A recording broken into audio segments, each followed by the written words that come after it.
हमारी प्रेजेंस के अंदर जो थोड़ी सी अतिशयोक्ति आपने ऐड कर दी। सो स्टूडेंट्स, गुड मॉर्निंग और गुड आफ्टरनून और जय हिंद। जय हिंद। ओके, तो आज आपके सामने एक मैं स्टोरी बताने जा रहा हूं और ये स्टोरी आप सुनने वाले हैं और अपने अंदर इस स्टोरी को ग्रहण करने वाले हैं। ये स्टोरी है एक जन्म से लेके एक बुढ़ापे तक की। ये स्टोरी है कैसे एक का जन्म हुआ, जन्म के बाद उसने अपना जीवन काल जिया, बुढ़ापे में आया और बुढ़ापे के बाद भी अपनी मृत्यु तक वो शहादत का जीवन जीता रहा। तो ये कहानी है एक बाज की। ये कहानी है बाज की। एक बाज जन्म लेता है, अपनी मां से उसने जन्म लिया और उसकी मां ने अपना घोंसला बनाया पहाड़ों के बहुत ऊपर, क्योंकि वो बनाती है। क्योंकि बाज, जब भी मैं नाम लेता हूं तो बाज की पहचान होती है किससे? उसकी उड़ान से, उसके नुकीले पंजों से, उसकी नुकीली चोंच से। ये एक बाज की पहचान होती है। और जब बाज एक नन्हा जन्म लेता है तो उसकी मां पता नहीं कहां से तिनके जोड़ जोड़ के अपना घोंसला बनाती है और वो घोंसला बनाती है बहुत ही ऊंचाई के ऊपर। जन्म हो गया और अब उस नन्हे बाज ने कुछ सीखना था। अब उसने क्या सीखना था? उसने उड़ना सीखना था। लेकिन अभी तो उसने जन्म लिया है, कहां से उसको उड़ना आ सकता है? उसको उड़ने के लिए कोई तो मार्गदर्शन चाहिए ना, कि उड़े कैसे वो। उसकी मां कोशिश करती उसको धक्का देने की, थोड़ा धक्का लगाती है उसको कि शायद ये उड़ जाए, लेकिन नहीं, वो नन्हा बाज डरता रहता है कि मैं कैसे डरूंगा, मैं कैसे उड़ूंगा, मैं तो नीचे गिर जाऊंगा। क्योंकि अब तक उसको अपनी शक्ति का एहसास ही नहीं हो पा रहा था कि मेरे पास पंख है और मैं बना हूं आसमान की ऊंचाइयों पे पहुंचने के लिए। उसकी मां अब थोड़ा सा और हार्ड हो जाती है। वो कोशिश करती है कि अब तो मैं इसको उड़ा के रहूंगी। तो वो जो घर उसने इतनी मेहनत से बनाया होता है, वो घर को भी अब तोड़ना शुरू कर देती है। एक एक तिनका करके वो निकालती है अपने घोंसले का। जो घोंसला उसने इतनी मेहनत से बनाया, अब वो घोंसला तोड़ने की फिराक में रहती है। एक एक तिनका बाहर निकाल रही है और वो नन्हा बाज पीछे झुकता जा रहा है कि मम्मी मैं तो गिर जाऊंगा और मर जाऊंगा। निश्चित बात है, क्योंकि अभी तक मुझको ताकत को तो एहसास हुआ नहीं ना कि मैं उड़ भी सकता हूं, मेरे पास पंख है।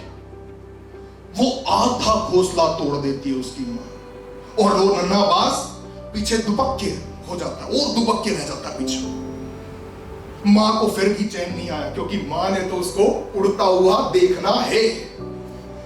करते करते करते करते आखिरी तिनका बच जाता है और वो बाज आखिरी तिनके से चिपक जाता है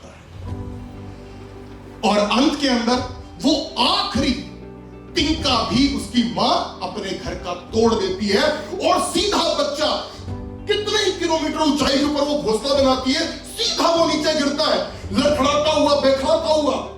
जैसे ही वो देखता है, जैसे ही वो नीचे उतरता है, वो अपने पंख खोल लेता है सर और वो उड़ जाता है। यहां पर संघर्ष है उसकी मां का कि कैसे उसने अपने बच्चे को उड़ाने के लिए आखिरी अपने घर का तिनका भी तोड़ दिया। तो आपको अब समझ आ गया कि हम अध्यापक हैं। कतरा कतरा कभी भी कुर्बान कर सकते हैं उस सच्चाई वाली उड़ान के लिए। वो उड़ान जिसके अंदर आपकी जीत है, उसके लिए हम कभी भी कतरा कतरा अपना कुर्बान कर सकते हैं। अब कहानी आगे बढ़ती है। वही बात की उम्र है जीने की 75 वर्ष, लेकिन वो बूढ़ा हो जाता है 50 वर्ष की आयु के अंदर। बूढ़ा हो गया 50 वर्ष की आयु के अंदर। जिस बाज को घमंड था अपने पंखों के ऊपर कि मैं आसमान पे राज करता हूं, वो पंख भारी हो गए और छाती से चिपक गए उसके। जिस चोंच के ऊपर उसको इतना गुमान रहता था कि मेरे एक वार से चूहे की गर्दन कटक, एक वार में धड़ से अलग हो जाती है मेरी चोंच से, वो चोंच जो नुकीली होती थी वो बुढ़ापे के कारण क्या हो गई, आगे से मुड़ गई। उसके पंजों के ऊपर उसको इतना गुमान होता था कि मेरे पंजे सीधा ही जानवर की आंगुलियों तक घुस जाते हैं। वो पंजे लचीले हो गए, मजबूत नहीं रहे। वो बाज हताश, परेशान, अपने आप को कोस रहा कि प्रभु मुझको इस दर्द से पहले मुझको मृत्यु दे दे, मुझको मृत्यु चाहिए, लेकिन मेरी आदत है आसमान पे राज करने की, मेरी आदत है कि चूहा देखते ही मुझको छुप जाता है, वैसा ही मुझे गरुड़ चाहिए। वो हताश परेशान बैठ जाता है एक पर्वत के ऊपर और उसने कसम खा ली कि या तो मैं अपनी शहादत वाली जिंदगी जीऊंगा और नहीं तो अपने प्राण में आज ही त्यागूंगा। शुरुआत होती है 120 दिन की कठोर सफर की, और 120 दिन का कठोर सफर क्या होता है? वो मैं अपनी चोंच पर्वत पे मारता है, मार मार के अपनी चोंच को वो तोड़ देता है कि शायद मृत्यु मिल जाए मुझको, लेकिन नहीं, परमात्मा को कुछ और बर्दाश्त होता है, कुछ और मंजूर होता है। उसकी चोंच वो दोबारा उग जाती है। वो जब चोंच दोबारा उगती है तो वो वैसी नोकीली और पैनी होती है। ये देखते हुए वो अपने नाखून भी मार देता है पर्वत के ऊपर, अपने नाखून भी तोड़ देता है। लेकिन फिर परमात्मा उसकी बात सुनता है कि जो उसके नए वो आते पंजे आते हैं, वो भी सख्त मजबूत और नोकीले आते हैं। और ये सब कुछ देखते हुए वो अपनी चोंच से एक एक करके अपना पंख भी उखाड़ देता है। वो अपने एक एक पंख भी उखाड़ देता है। और यहां पर भी हम फिर देखते हैं कि जब उसके नए पंख आते हैं तो वो पंख कौन से होते हैं? वो वही हल्के और आसमान पे राज करने के लिए। उसका बुढ़ापा आ गया 50 साल की उम्र के अंदर। 120 दिन की कठोर पीड़ा सहने के बाद फिर वो बाज उड़ान भरता है। और उड़ान कैसी भरता है मैम?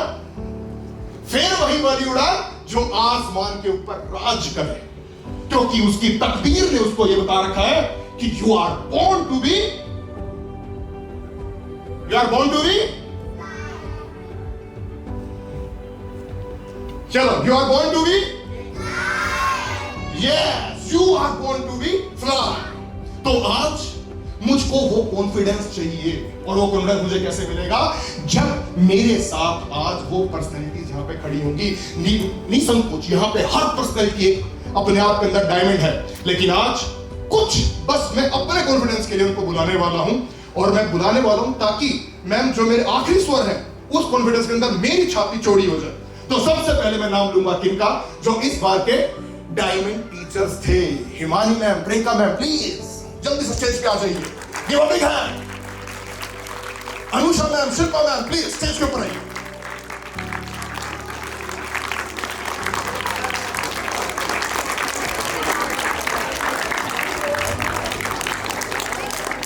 वीरेंद्र सर मेरे साथ।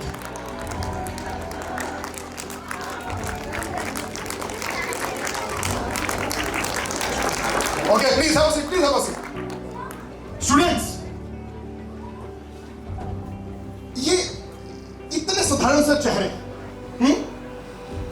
इतने साधारण से चेहरे, लेकिन जज्बात आपकी, ये मैम जो आप खड़े हो यहां पर, ये आपकी हीटअप है जो पसीनों के अंदर। प्लीज ऐसा मत सोचिएगा मुझे गर्मी लग रही है, लेकिन ये आपकी इतनी बेहिसाब हीटअप है जो यहां पर बैठे हुए हर किसी को एकदम क्या कर देती है?